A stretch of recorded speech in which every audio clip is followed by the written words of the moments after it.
Subject-verb agreement. These are your notes. Anything that you need to know about subject-verb agreement can be found in the module in this subject-verb agreement notes page. If you want to download a copy, you can click here and get a copy of the notes right into your Google Drive. So you just watched a video on what subject-verb agreement is.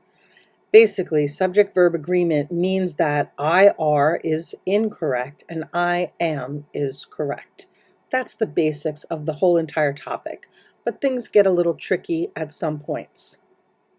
So this page gives you several guidelines to help your subjects and verbs agree.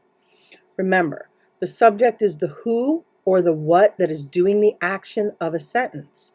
Or if you're using a linking verb, the who or what that is being connected or linked to either a noun or an adjective with the use of a linking verb. So you have to absolutely know what a verb is. A verb is a word used to describe an action, a state, an occurrence, and it forms the main part of the predicate of a sentence, such as hear, become, happen. Linking verbs, on the other hand, they show no action. They're just a connection. For example, all form of the verb to be are linking verbs, is, am, are, were, was, will be. And also appear, seem, feel, those are linking verbs too. There's a whole list of them here. If you really don't understand linking verbs, you should. This is a 6th grade topic that I hope you all covered. So linking verbs are verbs that link a subject to its complement, the part of the sentence following the verb. It could connect or link a subject with more information about it, like an adjective that describes the subject, or it could identify a relationship or an existing condition. So any word that is a basic form of the verb to be is a linking verb, like I am, he is, they are, he was, she has, they will have been, they shall have been, should be, might have been, could be, maybe, must be, any form of that, must have been, etc., etc. They're all listed here. The word to become, any form of that word is also a linking verb. Become, became, have become, will become.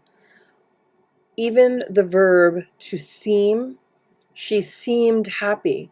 If you can replace it with she is happy, then you know it's a linking verb. It seems like a beautiful day. It is a beautiful day.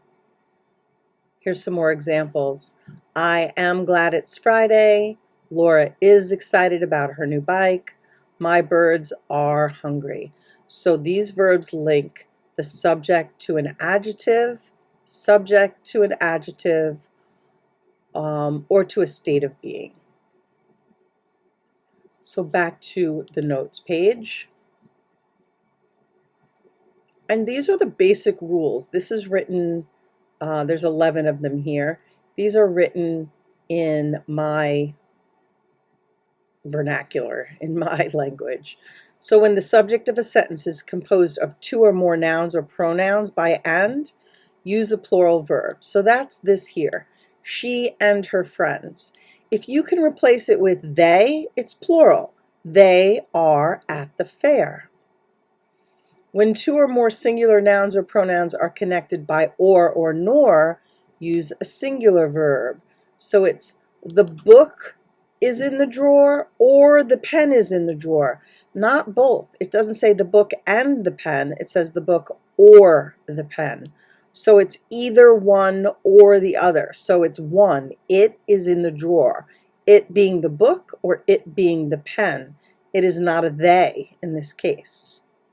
Number 3, when a compound subject contains both a singular and a plural noun or pronoun joined by or nor, the verb has to agree with the part of the subject that is nearer to the verb. So this is similar to this, except these are both singular, the book or the pen, so they're each singular. So it's it is in the drawer, it is in the drawer. But here you have the boy, that's singular, he runs every day, or his friends run every day. So whichever one is closer is the one you use to conjugate the verb or choose the correct verb. So his friends is closest to the verb run. So that's why it's the boy or his friends run every day. But if you switch the order, his friends or the boy, like this sentence, well, the boy is now closest to the verb. So it's the boy runs every day. And again, this is because it's an or situation, not an and situation.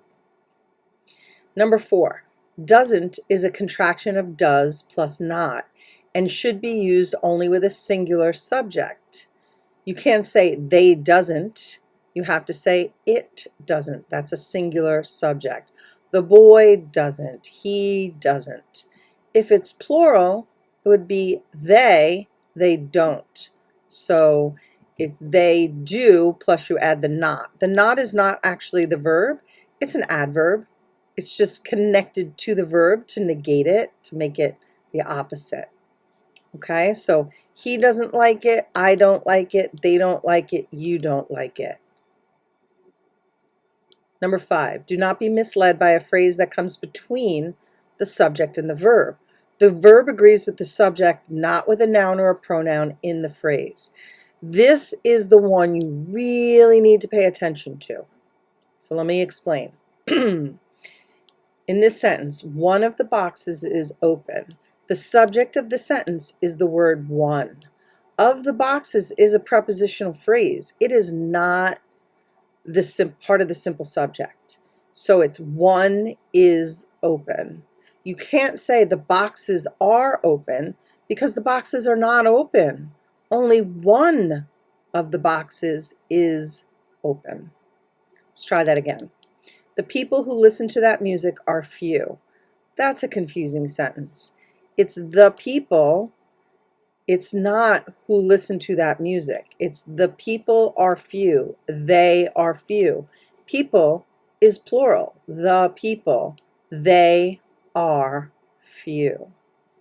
Next, the team captain, as well as his players, is anxious. Again, this is the hardest part. This part here, as well as his players, it's not the same as saying and his players. As well as is not a conjunction. Okay, it's a prepositional phrase. Anytime you find a prepositional phrase, that means a group of words that starts with a preposition, to, for, by, with, as, below, beneath, beside, into, out of, etc., followed by a noun. You cross that out when you're trying to find the subject and match it to the correct verb. So the team captain, that's a singular person. He or she is anxious.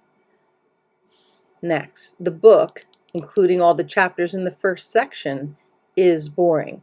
This part here, including all the chapters in the first section, it does not make this a compound subject. The subject is still singular. The book, it is boring.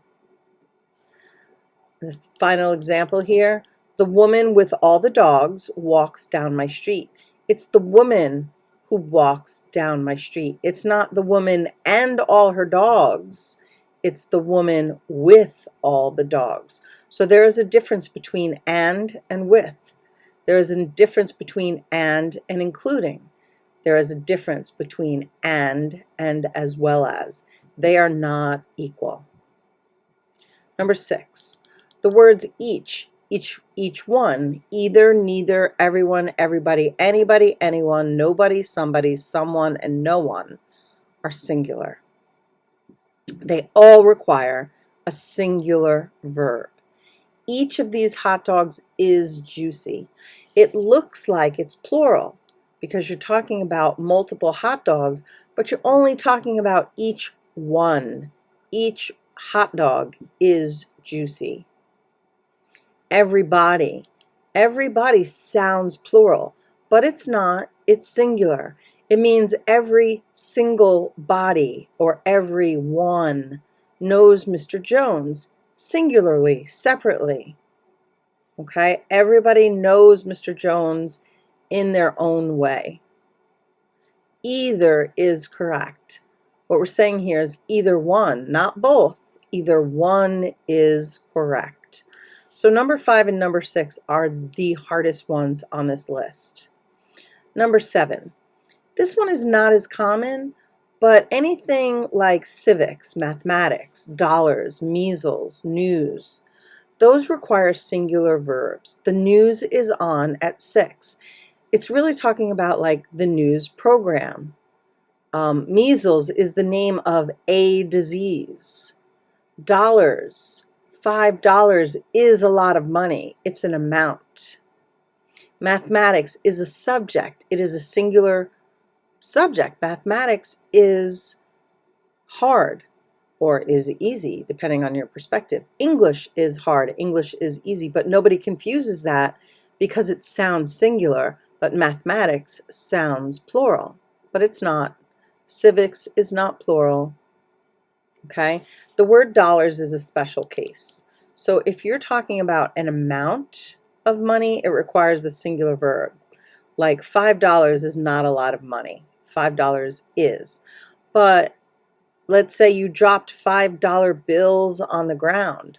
$5 are blowing around on my driveway right now because I dropped them outside. So that's different because I'm speaking about each dollar bill as a singular separate entity, and then putting them all together. So dollars, there are $5 blowing around on the driveway. Go get them. So dollars are often used instead of rubles in Russia. If you can replace it with they, you know it's plural. So dollars, they are often used instead of rubles in Russia. Number 8, nouns such as scissors, tweezers, trousers, and shears require plural verbs. It sounds like a singular thing. The scissors are dull because they have 2 parts. Scissors have 2 blades. Tweezers have 2 prongs. Trousers, pants. Pants would be the same. They have 2 legs. And shears, again, it's like scissors. They cut. They have 2 blades. So they are all considered plural because there are 2 parts to them. These scissors are dull. They are dull. Those trousers are made of wool. They are wool. Number 9, any sentences beginning with there is or there are, the subject follows the verb. Since there is not the subject, the verb agrees with what follows. There are many questions about this topic. Really what you need to do is find the subject, and the subject is questions. Questions are there. Many questions are there. Okay, same thing here. There is a question. A question is there. So once you reverse the order, it becomes clear what the subject is, the word question or questions. Then you just need to choose the appropriate verb, are or is, and those are linking verbs. Number 10, collective nouns. Those are words that imply more than one person, but that are considered singular and take a singular verb, such as a group, a team, a committee, a family. But family is actually an exception because it can be singular sometimes or plural other times. Let's look at some examples. The team runs during practice. The team is a singular thing, it. It runs during practice. The committee decides how to proceed. It decides. Not they decide. It's a singular thing. It decides. The family has a long history. It has a long history. And that's because the family has one history. But individuals could have separate histories as well. So here's another example. My family has never been able to agree. My family just came from different states. So I can't say my family is coming from different states because they're separate. My family members are coming from different states. So it has to be my family are coming from different states. They are coming. And that's the only one really that does that. That could be confusing is the word family.